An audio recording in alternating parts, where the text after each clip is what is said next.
మరో షాకింగ్ విషయం ఏమిటంటే ఇరాన్ దేశం యొక్క పార్లమెంట్ లో హర్ముజ్ అనే ఒక జలసంధి అయితే ఉంది. అయితే ఈ జలసంధిని మూసివేయాలని ఇరాన్ పార్లమెంట్ అయితే నిర్ణయం తీసుకోవడం జరిగింది. అయితే ఈ జలసంధి ద్వారానే వివిధ దేశాలకు సంబంధించినటువంటి చమురు నిక్షేపాలు అయితే వివిధ దేశాలకు ఈ జలసంధి మీద గుండానే పోతాయి. ఇప్పుడు ఈ జలసంధి మూసినట్లయితే వివిధ దేశాల్లో చమురు నిక్షేపాలు తగ్గిపోయి ఇంధన ఆయిల్ ధరలు అయితే ఎక్కువగా పెరిగే అవకాశం ఉందని తెలుస్తుంది.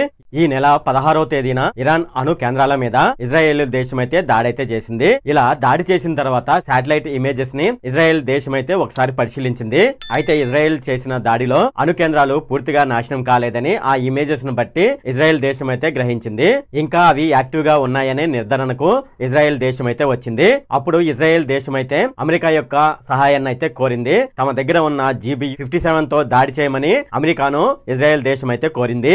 ఇజ్రాయెల్ అభ్యర్థన తీసుకున్న కొన్ని గంటల్లోనే అమెరికా దేశం అయితే అంటే నిన్న ఇరాన్ అణువస్త్ర కేంద్రాలపైన అమెరికానైతే దాడి చేసింది. అయితే ఇలా దాడి చేయడానికి అమెరికా GBU-57 అనే కొత్త రకం బాంబులతో దాడి అయితే చేసింది. అయితే ఇప్పుడు మనం ఈ వీడియోలో ఇరాన్ దేశం అనేది అణుబాంబులు తయారు చేస్తే ఏమవుతుంది, ఎందుకు ఇరాన్ దేశం మాత్రమే అణుబాంబులు తయారు చేయకూడదు అనే విషయాలు మనం ఈ వీడియోలో డిస్కస్ చేద్దాము. అంతేకాకుండా ఇరాన్ పైన దాడి చేసిన GBU-57 బాంబ్స్ అయితే ఉన్నాయి కదా, దాని గురించి కూడా మనం ఈ వీడియోలో పూర్తిగా తెలుసుకుందాము. హాయ్ ఫ్రెండ్, నా పేరు సతీష్ బాబు. నేను ఎప్పటికప్పుడు రియల్ ఫ్యాక్ట్స్ సంబంధించిన వీడియోలు అయితే చేస్తూ ఉంటాను. అలాగే రీసెంట్ గా జరిగిన ఇష్యూస్ గురించి కూడా ఎప్పటికప్పుడు అయితే నా ఛానల్లో వీడియో అయితే ఉంటుంది. ఎవరైతే నా ఛానల్ ని కొత్తగా చూస్తున్నారో వాళ్ళు తప్పకుండా సబ్స్క్రైబ్ బటన్ మీద ప్రెస్ చేసి సబ్స్క్రైబ్ అయితే చేసుకోండి. ఇలా మీరు ఒకసారి సబ్స్క్రైబ్ చేసుకున్నట్లయితే నేను ఈ వీడియో చేయడానికి పడిన కష్టానికి అలాగే నా ఛానల్ కి మీరు కొంచెం సపోర్ట్ చేసిన వాళ్ళు అవుతారు. ఇప్పుడు మనం వీడియోలోకి అయితే వెళ్ళిపోదాం. అయితే ఇరాన్ పై చేసిన దాడుల్లో B-2 బాంబర్లను కూడా అమెరికానైతే ఉపయోగించడం జరిగింది. అమెరికాలోని గోవా ఎయిర్ బేస్ నుంచి బయలుదేరిన 6 B-2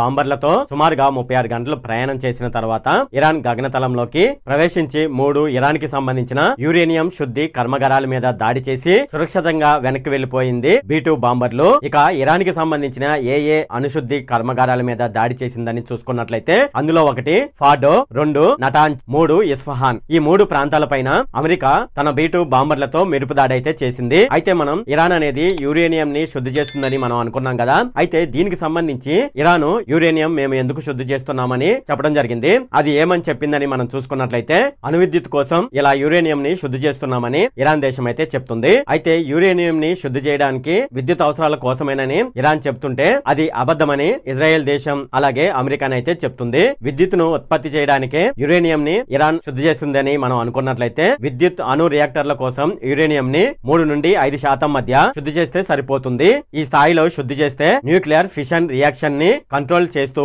వేడి పుట్టించి కంట్రోలర్ న్యూక్లియర్ ఫిజన్ విద్యుత్ ని ఉత్పత్తి చేయవచ్చు. ఇక రెండవది అణుబాంబ్ గ్రేడ్ యురేనియం. అయితే ఇరాన్ దేశం ఏం చేస్తుందంటే యురేనియం ని 90% అయితే శుద్ధి అయితే చేస్తుంది. మనం ఇంతకు ముందు చెప్పుకున్నట్లు మనం విద్యుత్ కోసమే అయితే 3.5% మాత్రమే యురేనియం ని శుద్ధి చేయాలి. కానీ ఇక్కడ ఇరాన్ దేశం 90% యురేనియం ని శుద్ధి చేస్తుంది. అంటే ఇరాన్ దేశము యురేనియం ని శుద్ధి చేస్తుంది కేవలం విద్యుత్ ని ఉత్పత్తి చేయడానికి మాత్రం కాదు. అయితే ఇది అణు ఆయుధాలు అణుబాంబులు తయారు చేయడానికే ఇలా 90% శుద్ధి చేస్తుందని అమెరికా దేశం అలాగే ఇజ్రాయెల్ దేశం అయితే ఇరాన్ పైన దాడులు అయితే చేస్తున్నాయి. ఇక్కడ యురేనియం ని U-235 ని విద్యుత్ ఉత్పత్తి కోసం తయారు చేస్తే సరిపోతుంది. కానీ వాళ్ళు U-238 ని వాళ్ళైతే తయారు చేస్తున్నారు. ఈ U-238 అనేది అణుబాంబుల కోసమే వాడతారు. అయితే ఇరాన్ మీద దాడి చేసే సమయంలో ఇరాన్ దేశం అనేది 90% యురేనియం ని శుద్ధి చేసిందని, ఈ శుద్ధి చేసిన యురేనియం ని బాంబులు తయారు చేయడం కోసమే ఇరాన్ వాడుతుందని ఉద్దేశంతో అమెరికా ఇరాన్ అణుబాంబు కేంద్రాల పైన దాడైతే చేసింది. నిజానికి ఇరాన్ అనేది యురేనియం శుద్ధి చేస్తుందని విషయం తెలిసిన కొన్నాళ్ల తర్వాత అంటే చివరి క్షణంలో అమెరికా దాడైతే చేసింది. అయితే ఇలా అమెరికా ఎందుకు దాడి చేసిందంటే ఇరాన్ కనుక అణుబాంబులను తయారు చేసింది అనుకోండి అది తమ మీద వేస్తుందని ఉద్దేశంతో అమెరికానైతే దాడి చేసింది. అంటే ఇక్కడ ఆత్మరక్షణ కోసమే అమెరికానైతే దాడి చేసిందని చెప్పవచ్చు. అయితే ఇరాన్ దేశం అనేది U-235 యురేనియం ని తయారు చేసినా లేదంటే U-238 యురేనియం ని తయారు చేసినా సరే ముందే ఈ విషయం అమెరికాకి తెలుసు కాబట్టి ముందే దాడి చేసి వాటిని నాశనం చేస్తే బాగుంటుందని చాలా మంది అనుకుంటున్నారు. ఇక పాకిస్తాన్ అణువస్త్రాలు కలిగిన దేశమే అయినప్పటికీ మన ప్రధానమంత్రి అయినటువంటి మోడీ పాకిస్తాన్ పైన దాడి చేయడం జరిగింది. కానీ ఇక్కడ ఏం జరిగిందంటే పాకిస్తాన్ ఇప్పటికే అణుబాంబులు తయారు చేసింది అనే భయంతో ఈ 2 దేశాలు అయితే ఇరాన్ పైన దాడి చేశాయి. అయితే ఇక్కడ మనం చెప్పుకోదలసిన విషయం ఏమిటంటే సరైన ఇంటెలిజెన్స్ ఇన్ఫర్మేషన్ లేకపోవడం వల్లే ఇలా జరిగిందని చెప్పవచ్చు. ఇరాన్ అణు కేంద్రాల పైన ఇజ్రాయెల్ అయితే దాడి చేయలేక అమెరికా సహాయం అయితే తీసుకుంది. అయితే ఇజ్రాయెల్ దేశం అనేది గొప్ప దేశం కదా, ఇది ఇరాన్ పైన ఎందుకు దాడి చేయలేకపోయింది అనేది ఇప్పుడు చూద్దాము. ఇరాన్ కి తెలుసు ఇజ్రాయెల్ దగ్గర బంకర్ బ్లాస్టర్ల బాంబులు ఉన్నాయని, అవి రీఇన్ఫోర్డ్ కాంక్రీట్ ని కూడా తొలగించుకొని వెళ్లి తన టార్గెట్ ని అవి ధ్వంసం చేయగలవని. అందుకే ఇరాన్ దేశం ఏం చేసిందంటే పర్వత ప్రాంతాల్లో భూమి లోపలికి సొరంగం లాగా తవ్వుకొని 3 అంచెలుగా రియాక్టర్ కేంద్రాలను అయితే డెవలప్మెంట్ చేస్తుంది. ఇక మనకు జూన్ 16వ తేదీన ఇజ్రాయెల్ చేసిన దాడిలో ఇరాన్ అణు కేంద్రాల్లో మొదటి అంతస్తును మాత్రమే ఇజ్రాయెల్ దేశం అయితే ధ్వంసం చేసింది. మిగతా 2 అంతస్తులను తొలగించుకుంటూ వెళ్లగలిగిన బాంబులు ఇజ్రాయెల్ దగ్గర లేవు. ఒకవేళ అమెరికా వచ్చినా వాటిని మోసుకెళ్లి ఇరాన్ అణు కేంద్రాలపై వదలగలిగిన బాంబర్లు ఇజ్రాయెల్ దేశం దగ్గర అయితే లేవు. భూమి లోపలికి 80 మీటర్లు లోపలికి వెళ్లి దాడి చేయాలంటే చాలా బలమైన బంకర్ బ్లాస్టర్ బాంబులు అయితే కావాలి. అమెరికా దగ్గర ఉన్నాయి. వాటి పేరే GBU-57 MOB. ఇక్కడ MOB అంటే మాసివ్ ఆర్డినెన్స్ పెనట్రేషన్ అని అర్థం. మనం చూసుకున్నట్లయితే ప్రపంచంలోని ఏ దేశం దగ్గర కూడా ఈ GBU-57 MOB బాంబులు అయితే లేవు. అయితే ఈ బాంబు యొక్క ప్రత్యేకతలు ఏంటనేది ఇప్పుడు చూద్దాము. ఈ బాంబు యొక్క బరువు మనం చూసుకున్నట్లయితే 14 టన్నుల వరకు అయితే ఉంటుంది. అంతేకాకుండా ఈ బాంబు అనేది గ్రావిటీ ద్వారా పనిచేస్తుంది. అంటే ఆ బాంబు లోపల ఎటువంటి మిషనరీ అయితే ఉండదు. కేవలం ఆ బరువు సహాయంతో భూమిలోకి అయితే దిగిపోతుంది. ఎందుకంటే ఇది 14 టన్నులు ఉంటుంది కాబట్టి భూమిలో సరాసరి అయితే దిగిపోతుంది. ఎటువంటి మిషన్ సహాయం లేకుండా గట్టిగా ఉండే భూముల్లో పర్వతాలు, కొండలు ఇటువంటి ప్రాంతాల్లో 80 మీటర్ల వరకు లోపలికి వెళ్లి చొచ్చుకొని మరీ దాడి చేస్తుంది. అయితే ఇక్కడ మనం గ్రహించినట్లయితే ఇరాన్ దేశం అనేది అణు కేంద్రాలు సుమారుగా భూమి లోపల 300 మీటర్ల వరకు దూరంలో వాళ్ళైతే అణు కేంద్రాలను అయితే ఏర్పాటు చేసుకోవడం జరిగింది. అయితే ఇక్కడ మనం చూసుకున్నట్లయితే GBU-57 అనే బాంబు మాత్రం 80 మీటర్లు మాత్రమే దూసుకు వెళ్తుంది కదా అని చాలా మందికి డౌట్ అయితే ఉంటుంది. అయితే వీళ్ళు ఏం చేస్తారంటే ఈ GBU-57 అనే బాంబుని ఒకసారి వదిలిన తర్వాత అది 80 మీటర్ల వరకు భూమి లోపలికి చొచ్చుకొని పోతుంది కదా, అదే ప్లేస్ లో మళ్ళీ ఇంకో బాంబుని అయితే వదులుతారు. అది 80 మీటర్ల వరకు అయితే వెళ్తుంది. 80, 160 ఇలాగా సుమారుగా 4 బాంబులను అయితే ఒకదాని మీద ఒకటి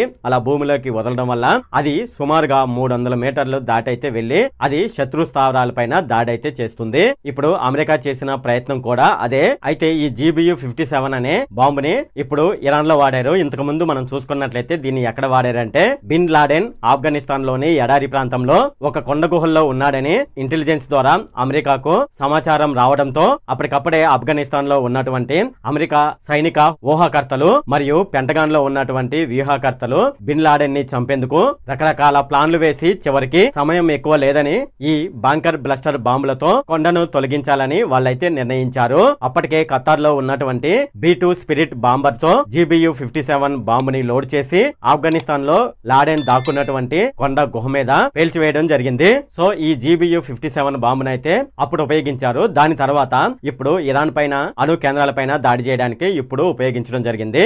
అయితే అమెరికా అధ్యక్షుడు అయినటువంటి ట్రంప్ ఏమని చెప్తున్నాడంటే మేము అణు కేంద్రాలు 3టిని ధ్వంసం చేశామని ట్రంప్ అయితే చెప్తున్నాడు. కానీ ఇంటెలిజెన్స్ వర్గాలు ఏమని చెప్తున్నాయంటే అసలు అణు కేంద్రాల పైన దాడి చేయలేదని ఇంటెలిజెన్స్ వర్గాలు అయితే చెప్తున్నాయి. అయితే ట్రంప్ చెప్పిన దాంట్లో నిజం ఉండవచ్చు, లేదంటే అబద్ధమైన ఉండవచ్చు. అయితే ఇజ్రాయెల్ దేశంలో చాలా మంది ప్రజలు సెలవులు ఉండడంతో వాళ్ళ సొంత దేశాలకు వాళ్ళని కలవడానికి వెళ్లడం జరిగింది.